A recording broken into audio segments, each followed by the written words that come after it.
Bien-aimés, avant de toucher à toutes ces lectures que nous venons de faire, je vous disais tout à l'heure que le jeudi, je me trouvais dans le salon à la maison. J'étais en train de regarder, de suivre la télé. J'étais dans des douleurs, j'avais mal. Donc j'étais même pas dans un temps de prière. J'étais pas entré dans la présence de Dieu pour recevoir cela. Mais j'étais plutôt en train de suivre la télé, assis dans le canapé. Et j'ai entendu tout simplement la voix du Seigneur qui me parlait par son esprit. Et il me disait que les réseaux sociaux sont devenus une table des festins. Alléluia. Et il me dit, mon fils, tiens-toi loin de ces choses. Éloigne-toi de ces choses. Que les réseaux sociaux sont devenus une table des festins. Pas du festin, mais des festins. Alléluia. Alors, qu'est-ce qu'il faut comprendre, bien-aimés? Premièrement, il faut comprendre que la table, comme notre thème l'intitule, la table est un lieu d'alliance. Alléluia. La table est un lieu d'alliance.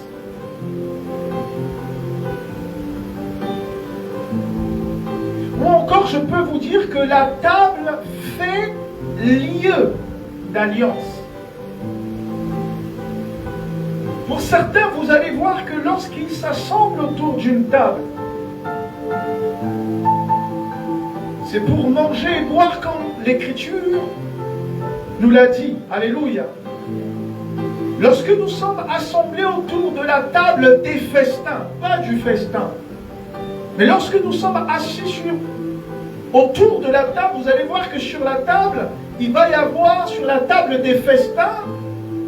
Quand des festins sont organisés sur la table, il va y avoir toutes sortes de nourriture. Alléluia. Il va y avoir toutes sortes de mets succulents. De diverses préparations de repas qui sont posés sur la table. Alléluia.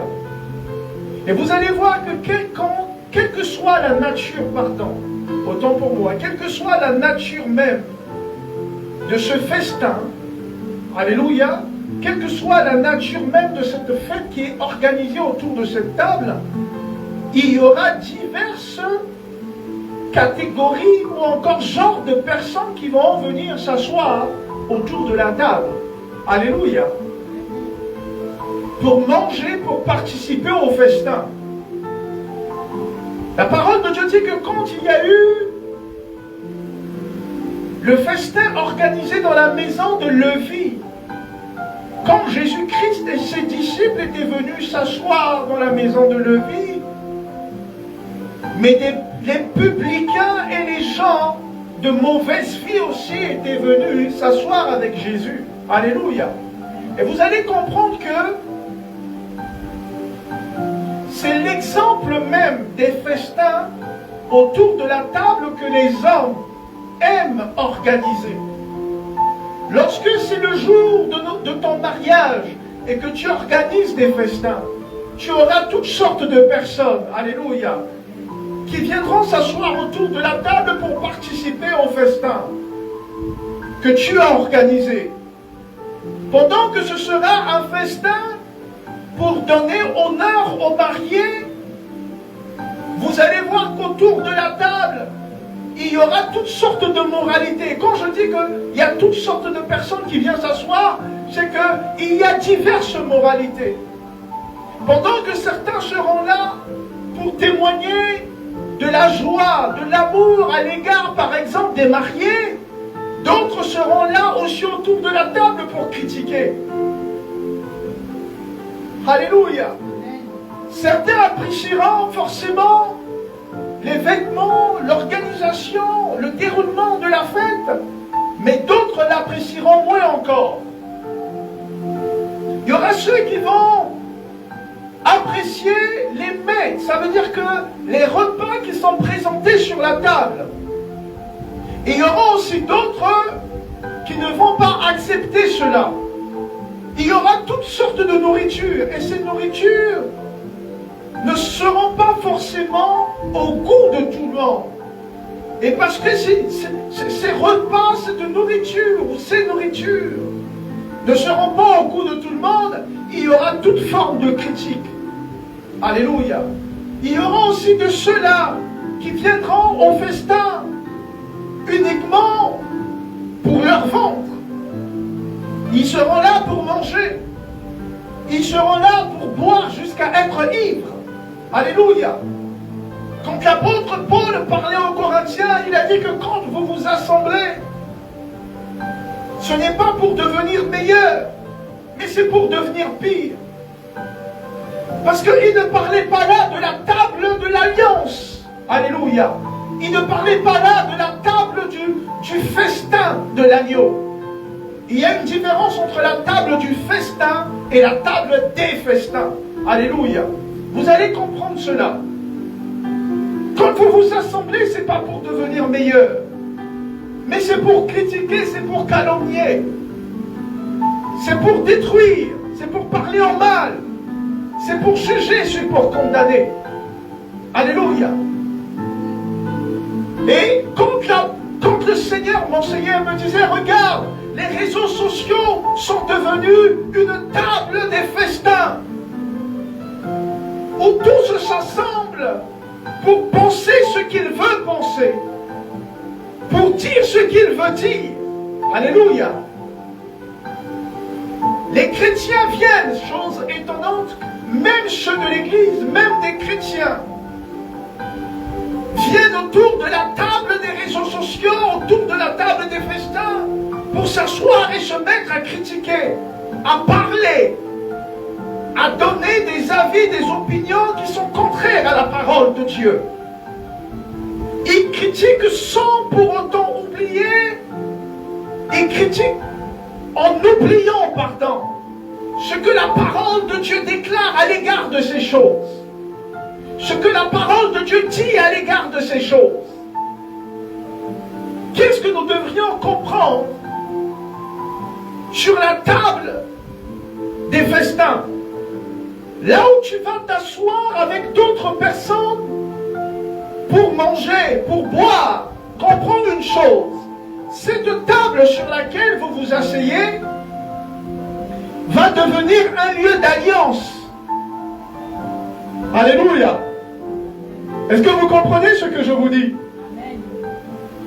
Là où vous partez vous asseoir, dans une cérémonie, dans une fête, là où des festins sont organisés, vous vous direz que je suis seulement là pour manger, bavarder, parler avec les autres, échanger avec les autres, danser avec les autres, boire les vins, les liqueurs, les boissons qu'on nous aura présentés. Mais comprends une chose, c'est généralement autour des tables-là que beaucoup d'alliances se font. Alléluia. Les alliances se font comment? Ils se font comment? Autour de la table. Parce que lorsque les gens se réunissent et qu'ils commencent à manger, ils commencent à parler de divers sujets. Et lorsque vous vous mettez, vous engagez, vous en tant qu'enfant de Dieu, vous vous engagez dans des débats, vous vous engagez dans des discussions, vous vous engagez dans des paroles. Des discussions vaines, c'est des alliances que vous tissez. Alléluia. Autour de la table, il y a beaucoup d'alliances qui se tissent. Mais les gens ne comprennent pas. Lorsque vous vous mettez ensemble autour de la table pour partager les pensées du monde, pour partager les idéologies du monde, pour partager vos opinions, pour calomnier ensemble, pour parler en mal ensemble, pour porter le jugement ensemble, c'est que vous êtes en train de former une alliance, de Des fois, c'est avec des gens que vous ne connaissez même pas. Alléluia. Vous formez des alliances. Comprenez que la table est un lieu d'alliance.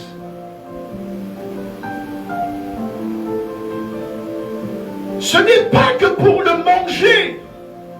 Déjà, rien que le fait que vous partagez la même nourriture sur la table est une alliance que vous êtes en train de faire. Lorsque nous lisons la parole de Dieu, que ce soit dans l'Ancien Testament et dans le Nouveau Testament, la parole de Dieu nous interdit de nous asseoir avec les gens d'une mauvaise vie, avec des gens qui calomnient, avec des gens qui commettent l'impudicité. Alléluia. Nous formons des alliances autour de la table. Pourquoi le Seigneur m'a donné ce conseil? C'est par rapport à tout ce qui se fait dire sur son serviteur, sur Marcelo, le mariage de Marcelo. Quand je vois comment des gens sortent pour parler, tous s'assemblent autour de la table des festins. Ils ont fait du sujet d'un homme un lieu de festin. Et sur cette table, voyez-vous, chacun vient, comme l'apôtre Paul a dit, pour parler à sa manière, pour parler selon sa pensée, pour dire selon son cœur. Et vous allez voir comment les alliances se tissent. Alléluia. Lorsque les gens sont partagés, d'autres sont pour, d'autres sont contre, c'est des alliances qui se forment. Loin de la parole de Dieu et loin de la face de Dieu.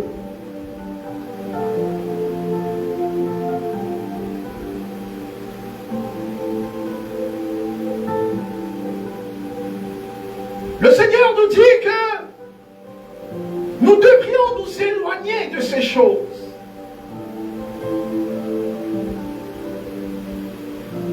Pendant que ceux du monde s'assemblent autour d'une table pour critiquer, pour parler en mal de quelqu'un, ne participons pas à ces choses.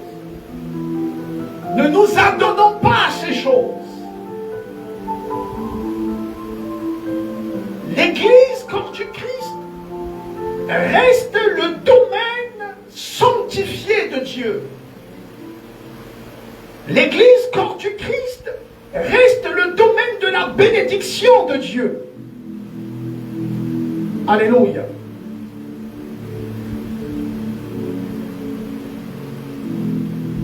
C'est là où généralement le Seigneur se permet de venir et de s'asseoir pour participer maintenant à la table du festin.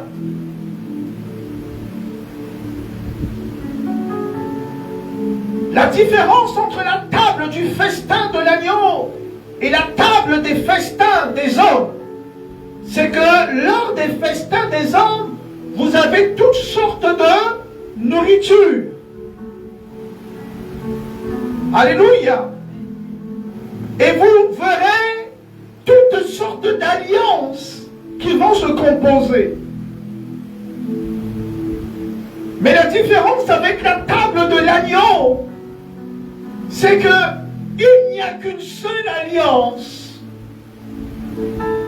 et qu'il n'y a qu'un seul repas qui est présenté au festin de noces de l'agneau. Là où compte, l'Église s'assemble. Voyez-vous, ce n'est pas pour critiquer, ce n'est pas pour donner son avis, ce n'est pas pour parler en mal, ce n'est pas pour juger, ce n'est pas pour condamner, ce n'est pas pour humilier, ce n'est pas pour porter le nom de ton frère ou de ta sœur. Ce n'est pas pour aller exposer les faiblesses de l'Église. Non. Le seul repas qui est présenté à la table de l'agneau, c'est le corps de l'agneau. Au festin du noces de l'agneau, vous trouverez le corps du Christ qui est sur la table et vous trouverez le sang de Jésus-Christ qui a coulé à la croix pour son Église. Celui-là ne viendra pas pour boire comme il veut, pour manger comme il veut, prendre son repas et partir. La parole de Dieu dit que n'aviez-vous pas une maison pour manger et faire ça chez vous? Lorsque vous voulez critiquer de la sorte, faites ceci chez vous. Alléluia.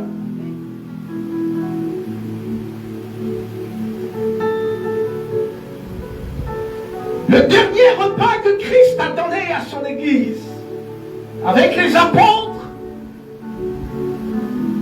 le dernier festin qu'il a donné sur la terre, en préparation du grand festin du grand festin des noces de l'agneau, des noces, parce qu'il y a plusieurs épouses pour le Christ et son Église. Nous viendrons de divers lieux.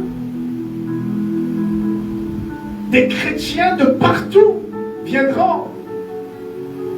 Et il y aura un festin des noces de l'agneau. Et à la table sera présenté le corps et le sang de Jésus. Tous ceux qui viendront pour participer à la table du Seigneur, voyez-vous, ce ne sera pas n'importe qui. Ce ne sera pas des gens de diverses pensées, de divers jugements. Alléluia. Ce ne sera pas des gens qui viendront avec des pensées de calomnie. Que moi je pense que voilà, il a fait ceci.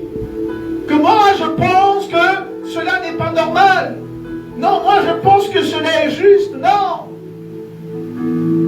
Lorsque nous viendrons à la table du festin des noces de l'agneau, c'est que nous serons des invités. C'est que nous serons déjà conviés. Et lorsque nous venons donc pour participer à la table de l'alliance du Christ, nous serons déjà revêtus des robes blanches qui symbolisent la justice, une pensée sanctifiée, une moralité pure, des pensées qui glorifient le nom de Jésus, qui glorifie Dieu. Alléluia. Les invités qui participeront à la table de l'alliance, à la table du festin des noces de l'agneau, seront tous revêtus d'un même vêtement. Il n'y aura pas de différence entre nous. Rien que les vêtements que nous porterons pour venir participer à la table des noces de l'agneau, voyez-vous, n'aura qu'une seule couleur, une seule coupe. Il n'y aura pas des vestes, il n'y aura pas des croisés, il n'y aura pas des cravates, des sans cravates, il n'y aura pas des nœuds papillons, il n'y aura pas des laines vierges. Il n'y aura pas que je préfère venir seulement en chemise pour casser le compte. Non! Tous seront unis en esprit, alléluia, en pensée, en acte, d'un seul et même cœur. Car c'est l'Église qui forme le corps du Christ. Il n'y a pas de différence. Et parce que c'est l'Église, corps du Christ, voyez-vous, les pensées ne sont pas divergentes. Est-ce que vous me suivez? Parce que c'est l'Église, corps du Christ. Les pensées ne sont pas divergentes. Les opinions ne divergent pas. Tout se concorde. Alléluia. Nous avons tous la même pensée. Et cette pensée glorifie le nom de Jésus. Nous venons pour célébrer le corps et le sang de Jésus. Nous n'aurons pas le temps de critiquer. Nous n'aurons pas le temps de parler en mal de quelqu'un d'autre. Christ a fait de la table du Seigneur la table de l'alliance. Alléluia. À chaque fois que vous vous réunissez autour de cette table, c'est pour vous souvenir de moi. C'est pour commémorer ce moment où je me suis donné en sacrifice pour toi. Alléluia. Vous voyez la différence entre la table du festin de Lévi et du festin des noces de l'agneau? C'est que au festin de Lévi que Lévi a organisé dans sa maison, il y avait les gens de mauvaise vie qui étaient là. Alléluia. Il y avait les publicains qui étaient là. Et cela a donné la possibilité aux pharisiens et aux scribes de critiquer et de parler. Alléluia. Voilà Jésus-Christ qui s'assoit avec les gens de mauvaise vie, qui boit avec les gens de mauvaise vie. C'est ça la différence entre la table qui est organisée, le festin qui est organisé par un homme, et le festin qui est organisé par Jésus-Christ. Le festin des noces de l'agneau. Les hommes invitent autour de la table. Tu ne sauras pas. Même ceux qui ne t'aiment pas seront assis autour de la table. Autour de ton succès, il y aura même des gens dans leur cœur qui méditent le mal sur toi. Dans ton entourage, ceux qui s'assoient autour de la table avec toi ne sont pas forcément ceux qui t'aiment, ceux qui veulent de ton bien. Alléluia. Mais tu trouveras autour de la table, autour de toi, des sorciers, des hommes bons, des magiciens, des occultes, des calomniateurs, des malfaiteurs, des criminels. En pensée même. Quand ils voient ton élévation, ton succès, le jour de ton mariage, le jour de ton élévation, quel que soit cette fête que tu as organisée chez toi, il y aura toujours quelque chose qui va sortir. Le Seigneur nous dit qu'il ne nous a pas appelés là, autour d'une telle table. Alléluia. C'est pourquoi la parole de Dieu nous dit: qu'y a-t-il entre toi, l'Église du Seigneur, et des viandes qui sont sacrifiées aux idoles? Alléluia. Lorsque vous vous retrouvez autour d'une table de critique, de calomnie, lorsque vous vous retrouvez dans des festins où tout le monde s'adonne à critiquer, à parler, à sortir pour donner son avis, c'est des viandes qui sont sacrifiées aux idoles. Alléluia. Parce que ce sont des pensées qui ne glorifient pas le Seigneur. Est-ce que tu me suis?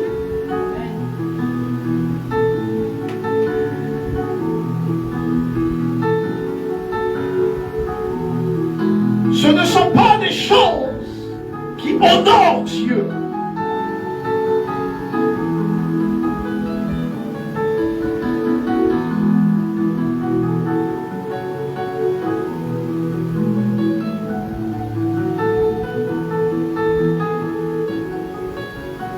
Qu'il sorte de ta bouche des bonnes choses.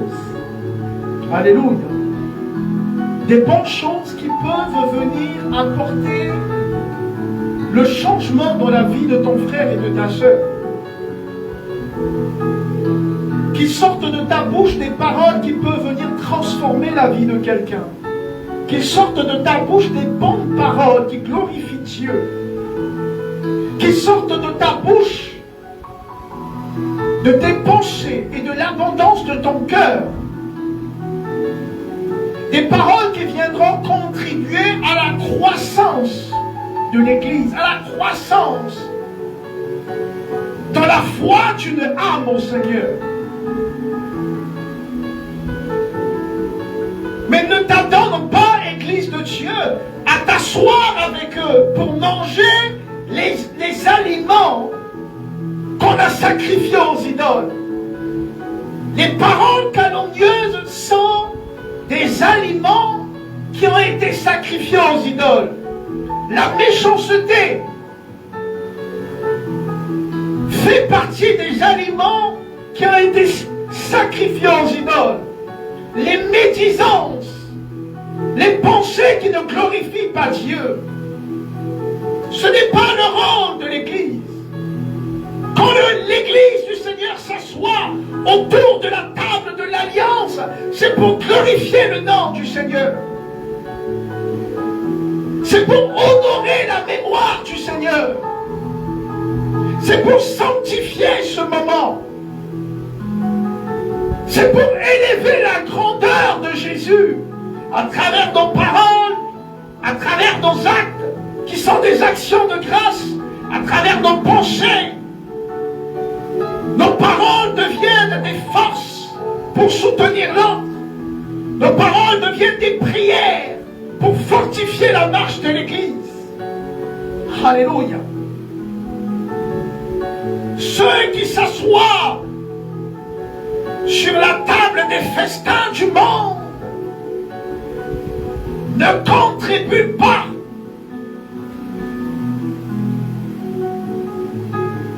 à la grandeur de l'Église, ne contribuent pas à la croissance de l'Église, ne contribuent pas à la sanctification de l'Église. Ceux qui sont assis à la table des festins du Nord, qui sont assis, à la table des festins du monde, forment des alliances. Je suis pour ce que Marcelo a fait. Je ne suis pas pour ce que Marcelo a fait. Je suis pour tes langues de Dieu.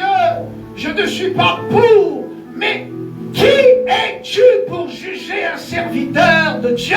C'est ce que la parole de Dieu dit. Qui nous sommes pour juger un serviteur de Dieu? Quand Dieu a été le choisi, quand Dieu a été le sanctifier, quand Dieu a été le prendre pour l'établir et le consacrer, est-ce que tu étais là? Quand Dieu l'a formé dans les profondeurs de la terre, est-ce que tu étais là? Je n'étais pas là. Personne n'était là.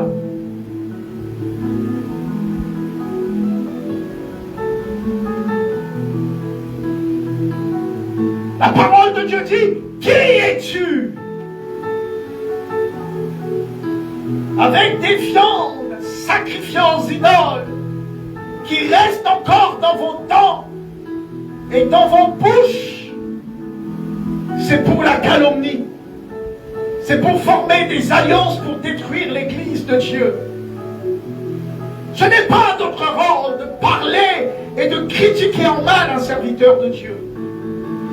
S'il a fait mal et que tu as véritablement la connaissance de la parole de Dieu, va et prie pour ton frère. Va et prie pour le serviteur. Va et prie pour ta soeur. Seigneur, il est dans le péché, il est dans l'erreur, fortifie-le. Relève-le. Qu'il s'approche de ta table, pas avec des vêtements souillés, mais qu'il s'approche de ta table avec la robe blanche de la justice, de la vérité. Vous voyez que lors de la table de Lévi, Jésus-Christ a permis à ce que toutes sortes de personnes viennent à lui. Les débauchés, les gens de mauvaise vie, les calomniateurs.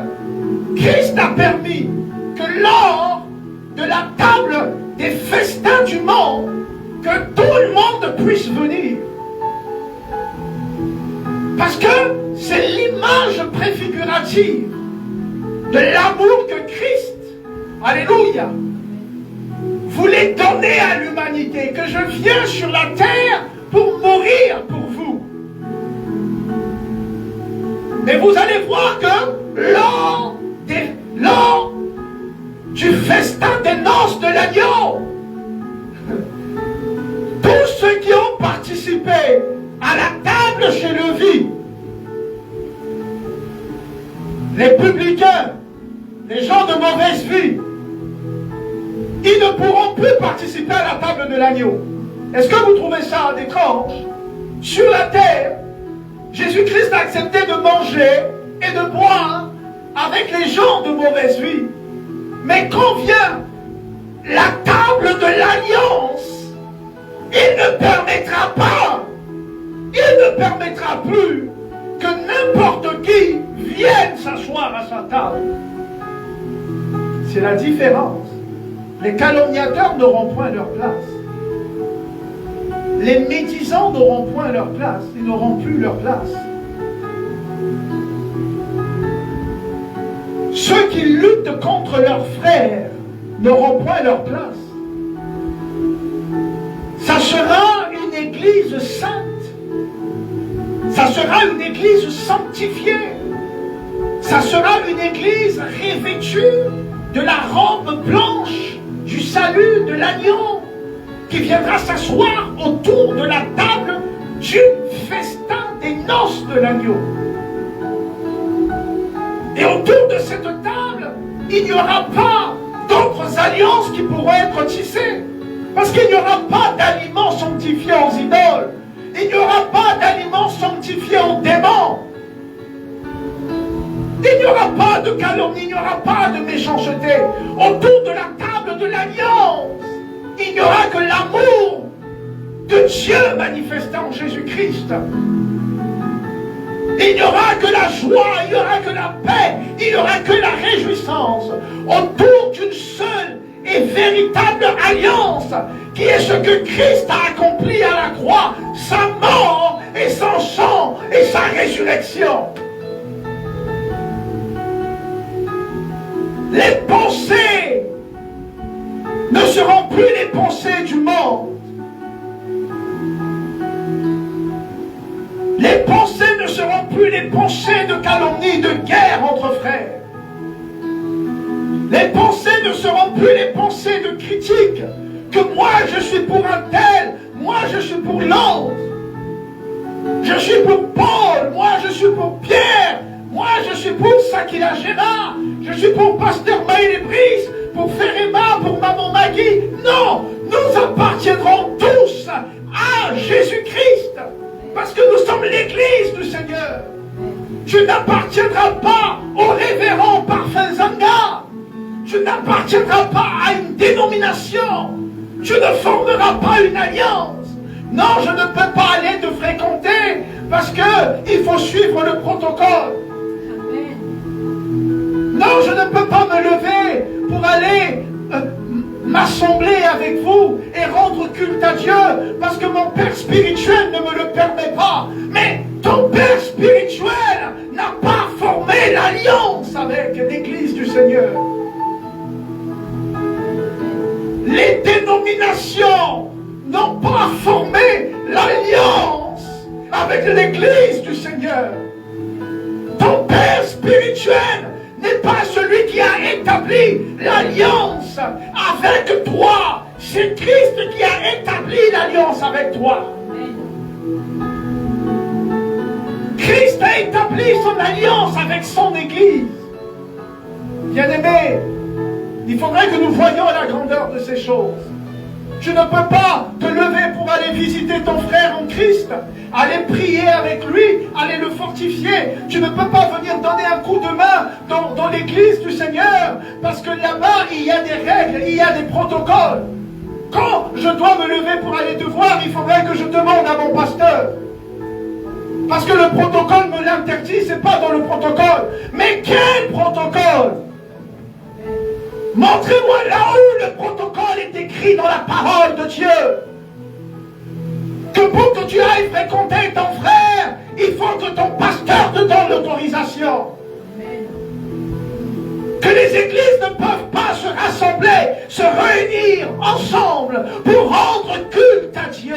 Nous ne sommes pas là pour rendre culte aux hommes, mais l'église est établie par l'alliance de Jésus-Christ, en Jésus-Christ, pour rendre culte à Dieu, pour rendre culte à Jésus-Christ, pas aux hommes, pas aux aliments sacrifiés aux idoles, pas aux pensées, pas aux dogmes, pas à la doctrine des hommes, non, mais à l'alliance véritable. Je me moque de ces chrétiens, et deux fois ça va jusqu'à m'énerver de la sainte colère. Mon frère, viens à l'église, prions ensemble. Non, j'appartiens à telle assemblée, je ne peux pas venir prier avec vous. Mais la parole de Dieu déclare que Dieu ne fait exception de personne. Autour de la table du festin des noces, autour de la table de l'alliance en Jésus-Christ, il n'y aura pas l'église ICC, il n'y aura pas le ministère ICC, il n'y aura pas aimer le maître et le servir, il n'y aura pas cité de la foi, il n'y aura pas cité des oracles.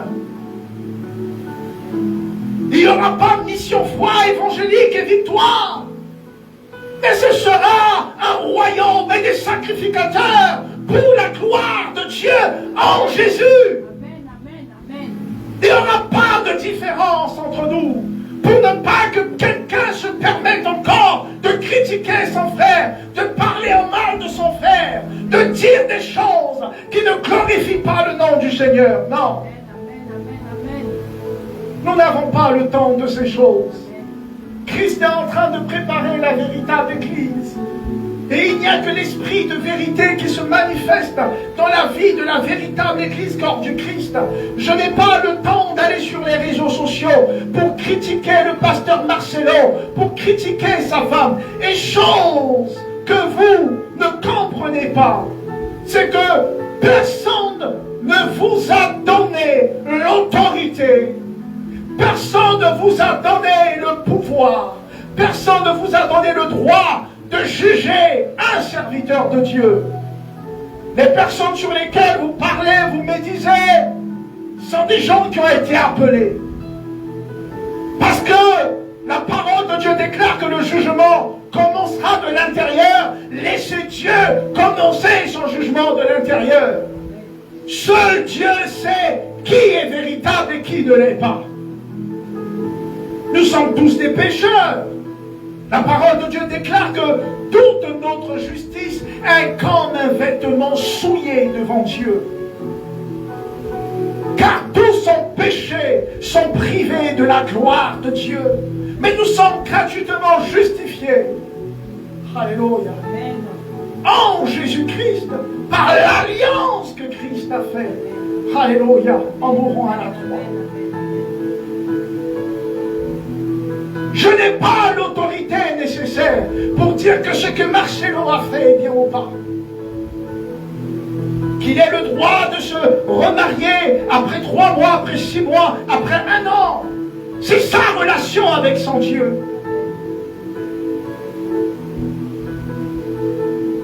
Après la mort de Sarah à 127 ans, Moïse avait 137 ans.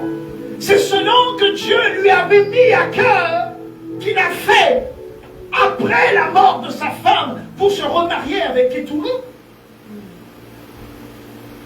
Si nous étions au temps de l'Ancien Testament, au temps d'Abraham, on allait dire que Abraham n'a pas pris beaucoup de temps.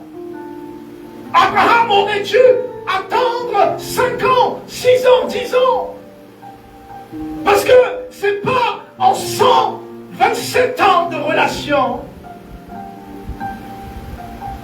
C'était la femme de ta destinée.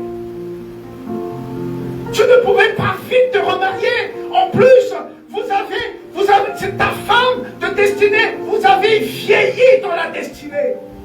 D'autres personnes allaient prendre leur micro ou encore leur clavier sur Internet pour dire: Moïse, mais Abraham, tu n'as même pas honte. Après 127 ans, tu es déjà vieux, tu vas encore te remarier avec une jeune femme? Quelle critique on n'allait pas donner? Alléluia. Amen. Les gens allaient s'asseoir autour de la table des festins de calomnie, de médisance, des aliments qui sont sacrifiés aux idoles. Oui, frère.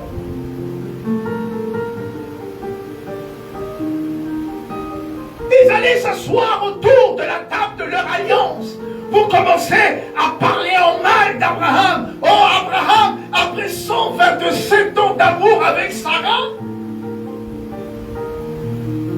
tu n'as même pas attendu longtemps. 127 ans.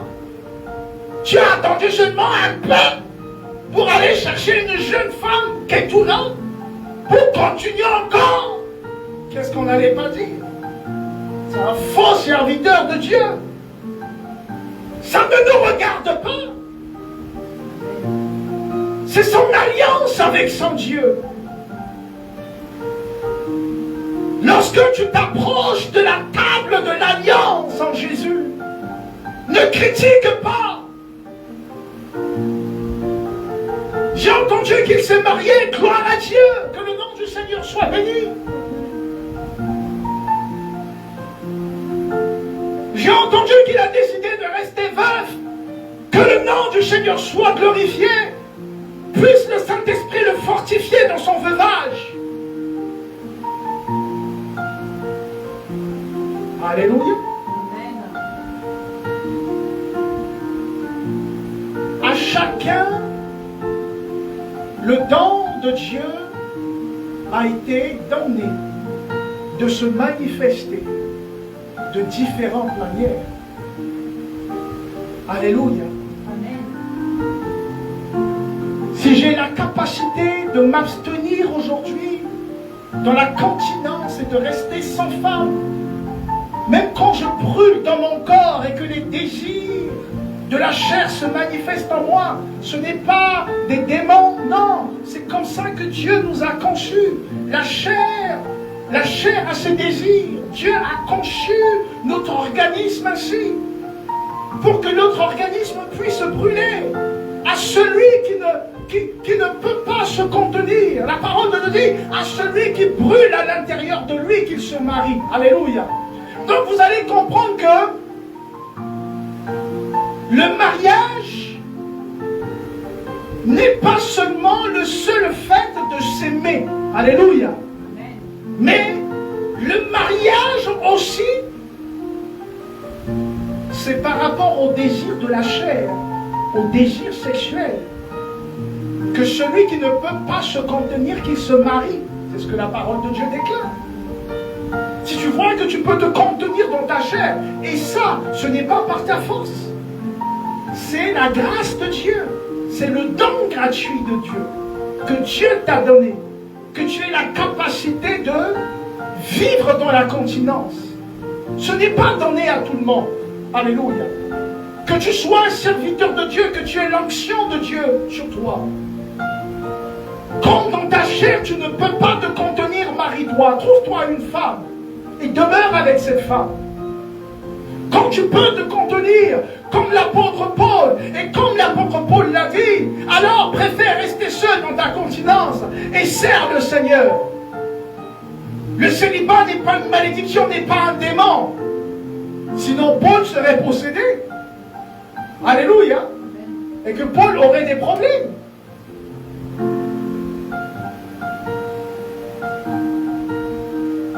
J'ai entendu et je vois dans l'église du Seigneur comment on réprimande les célibataires. Si vous reprimez les célibataires qui vivent une vie de débauche, alléluia, et d'impureté, on peut comprendre. Mais le frère qui est là et qui demeure dans le Seigneur et qui vit sa vie dans le Seigneur, qui marche dans le Seigneur, mais pourquoi aller faire de son célibat un joug sur lui qui va encore l'opprimer? Alléluia. J'aime à rappeler aux gens, regardez, qui peut me dire à quel âge le fils d'Abraham a marié? Rebecca? Qui peut me dire? Est-ce que vous savez à quel âge Isaac a épousé une femme? Isaac a épousé Rebecca à l'âge de 40 ans. 40 ans. Pile. 40 ans.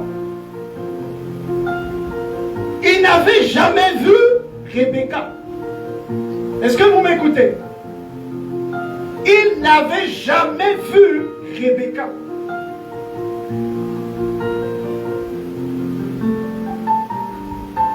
Il a vu Rebecca le jour que le serviteur d'Abraham, Éliazar, était parti jusqu'à dans la famille de Rebecca. Même à la présentation de Rebecca, Isaac n'était pas. Papa et frère, c'est des choses importantes. Il faut être connecté à l'esprit et savoir ce qu'il faut prendre. C'est important. Même à la présentation chez les belles familles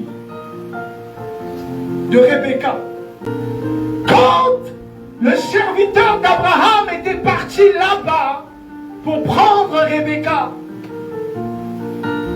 Isaac n'était pas avec Éliazar.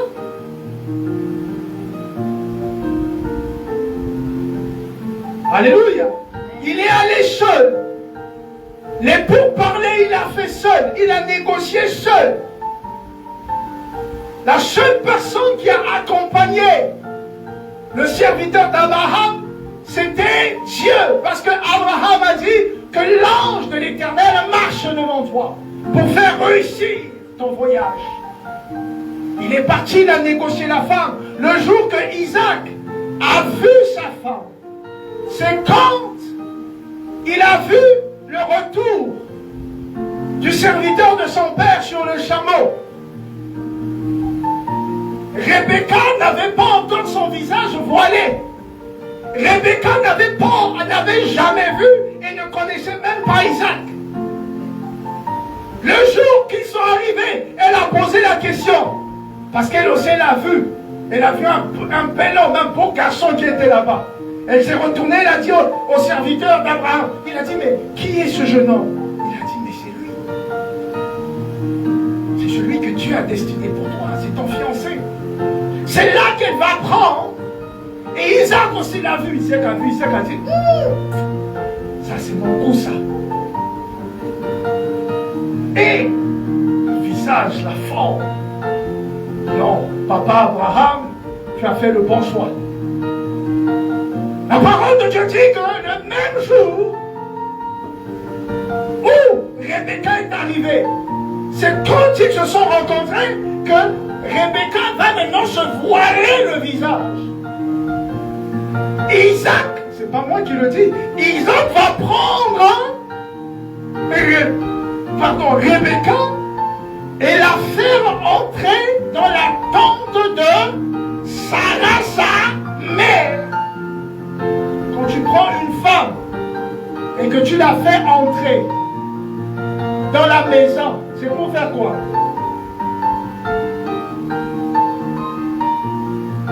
C'est pour connaître votre intimité. Et par la suite, la parole de Dieu dit que Isaac a pris Rebecca pour femme. Lisez la parole de Dieu. Est-ce que là, vous allez vous asseoir autour de la table et former vos alliances et commencer à dire, mais Isaac n'a même pas fait 3 mois de fiançailles. Isaac n'a même pas pris le temps de connaître Rebecca. Il n'a même pas fait 1 an de fiançailles, même pas 6 mois, même pas 2 ans, même pas 3 ans. Et rapidement, il a fait entrer dans la chambre de sa maman là-bas. Il est sorti. Bon, mais Isaac, ça c'est quoi? On va dire que l'esprit de Dieu, ça c'est l'esprit des eaux qui le conduit. Il ne peut pas se contenir, ce Isaac-là. Isaac a pris 6 mois. Isaac a pris 1 an. Est-ce que Isaac a même pris 1 mois, même 2 semaines? Rebecca est arrivé, il a pris Rebecca direct. C'est pas moi, la parole de Dieu a dit, il a pris Rebecca, il a fait rentrer Rebecca dans la maison de Sarah, sa maman. Et à partir de là, Rebecca a consolé le cœur d'Isaac pour la perte de sa mère qu'il aimait tant. Même pas 3 jours, on va s'étudier. Non, il faudrait qu'on prenne le temps.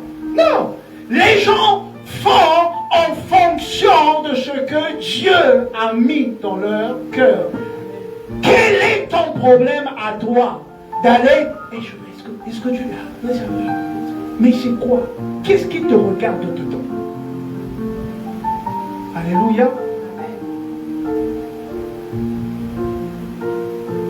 Qu'il ait fait 5 ans de fiançailles, qu'il ait fait 1 semaine, vous voyez, chose étrange.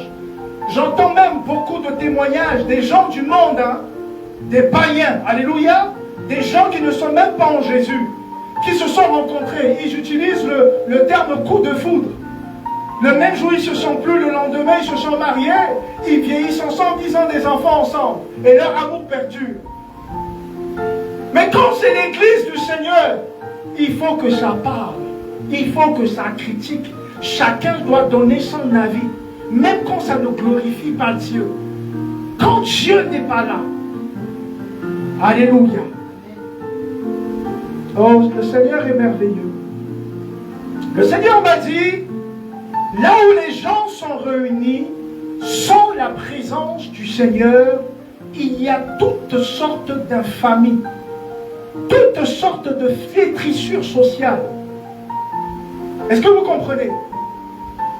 Là où les gens sont réunis sans la présence de Dieu, sans la présence de Jésus-Christ, vous allez voir qu'il y a toutes sortes d'infamies, toutes sortes de flétrissures sociales. Ça veut dire toutes sortes de médisances, de paroles, de calomnies, de déshonneur, des choses qui ne glorifient même pas le Seigneur.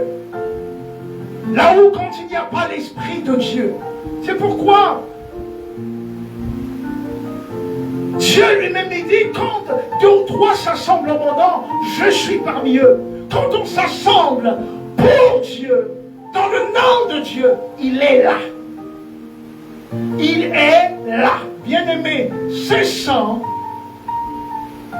de faire des alliances autour de la table avec des gens qui mangent des aliments sacrifiés aux idoles. Est-ce que vous me comprenez? Heureux celui qui ne marche pas selon le conseil des méchants. Heureux celui qui ne s'assied pas en compagnie des moqueurs,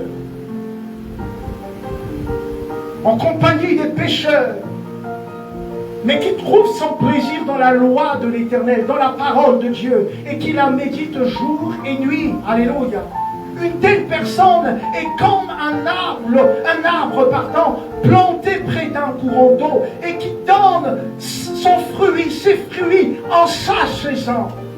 Lorsque tu demeures sur la parole de Dieu, même quand il y a moquerie, même quand il y a médisance, même quand il y a condamnation, des jugements, des alliances mauvaises qui se forment autour de toi, des alliances de destruction qui se forment autour de toi, bien-aimé, Dieu fait entrer tes racines, alléluia, dans la terre auprès du fleuve avec lui. Et lorsque ta saison arrive, tu vas prospérer.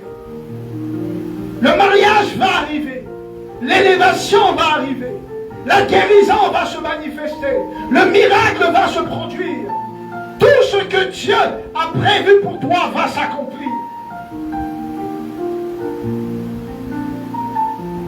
N'est-ce pas que l'ange a dit à Sarah, à la même époque, ça veut dire que à la même saison de l'année prochaine, c'est-à-dire la saison dans laquelle on est, à la même saison de l'année prochaine, cette saison que tu vois, quand elle va arriver l'année prochaine, c'est là où ton ventre va, c'est là où ton miracle va, c'est là où ta bénédiction va, C'est là où ton élévation va, c'est là où ta guérison va germer, c'est là où ta délivrance, ta transformation, ton miracle, tout ce que Dieu a destiné pour toi va s'accomplir. Mais pendant ce temps, bien-aimé, demeurons près de la table de l'alliance du festin des noces de l'agneau. N'allons pas nous asseoir autour de la table des festins du monde, car la table est un lieu d'alliance. L'Église a fait l'alliance avec Jésus-Christ, pas avec le monde. Laissons le monde parler, laissons le monde critiquer, laissons le monde donner raison, alléluia, à sa propre compréhension, donner raison à ses jugements, donner raison à ses condamnations. Mais nous sommes dans l'alliance en Jésus. Lorsque tu es dans l'alliance en Jésus, écoute-moi bien. Écoute-moi. Toi qui es dans l'alliance, écoute-moi. Quand tu es dans l'alliance, c'est l'alliance qui parle en ta faveur. Oh, j'aime cette partie. Si quelqu'un avait compris cela. Alléluia. Laissons ceux du monde qui s'assoient autour de la table des festins de calomnie, de jugement. Laissons-les trouver plaisir autour de la table des festins de calomnie, de jugement. Mais celui qui est assis autour de la table de l'alliance, qui demeure dans l'alliance du Seigneur bien-aimé, j'aimerais tout simplement te faire comprendre que c'est l'alliance qui te justifie. C'est l'alliance, tous ceux qui sont assis autour de la table de l'alliance en Jésus, ils sont justifiés par l'alliance en Jésus. C'est l'alliance qui parle en ta faveur. C'est l'alliance qui devient ton avocat. C'est l'alliance qui te justifie. C'est l'alliance qui garde ton témoignage. Ils auront beau à te critiquer, à mal parler de toi, à te juger, à te mettre bas, plus bas que terre. Mais l'alliance en Jésus te gardera. Alléluia.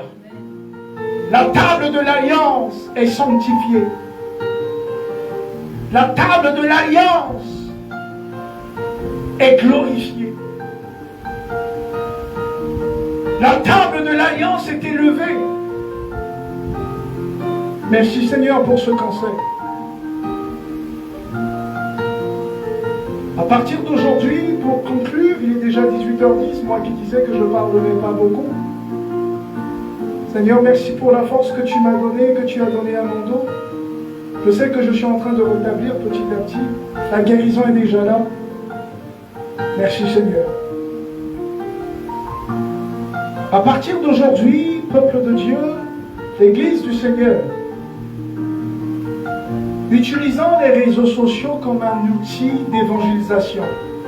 Alléluia. Utilisant les réseaux sociaux comme un outil de bénédiction. Alléluia. N'allons pas médire sur les gens. N'allons pas nous asseoir autour des publications là, où chacun vient donner son avis.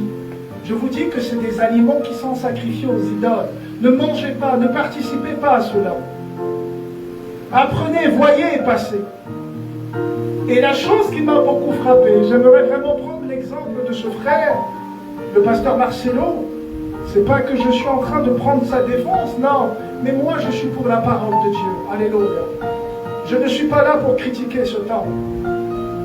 Même les faux pasteurs, les faux prophètes, les faux docteurs, j'utilise la parole de Dieu. Alléluia. Utilisons que la parole de Dieu. Je ne veux pas citer le nom, mais j'ai fait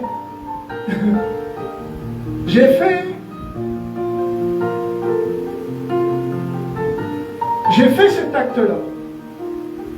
Je pense que même à maman Nadège, j'ai envoyé la vidéo d'une femme qui était en train de prêcher la parole de Dieu. J'ai envoyé la vidéo d'une dame qui est en train de prêcher la parole de Dieu. Et quand j'ai vu cette dame en train de prêcher la parole de Dieu, l'Esprit me dit, mais c'est cette personne en fait que les gens sont en train de critiquer. C'est sur cette personne que les gens sont en train de médire. Vous voyez, dans toute cette guerre, dans tous ces festins où tout le monde se donne la joie d'intervenir, de dire ce qu'il pense, ils oublient deux choses. C'est que ces deux personnes qui portent l'évangile du Seigneur. Ça veut dire que ce sont les oints de l'Éternel. Et la parole de Dieu dit, ne touchez pas à mes oints. Tant sur le plan physique, tant sur le plan spirituel, tant sur le plan verbal, même les pensées de nos cœurs, ne touchez pas à un oint de Dieu. Alléluia. Ne touchons pas à un oint de Dieu. Tout ce qui arrive ne surprend pas Dieu. Tout ce qui arrive n'étonne pas Dieu. Dieu sait toutes choses. Alléluia. Il connaît toutes choses. Le passé, le présent et le futur. Il connaît chaque personne.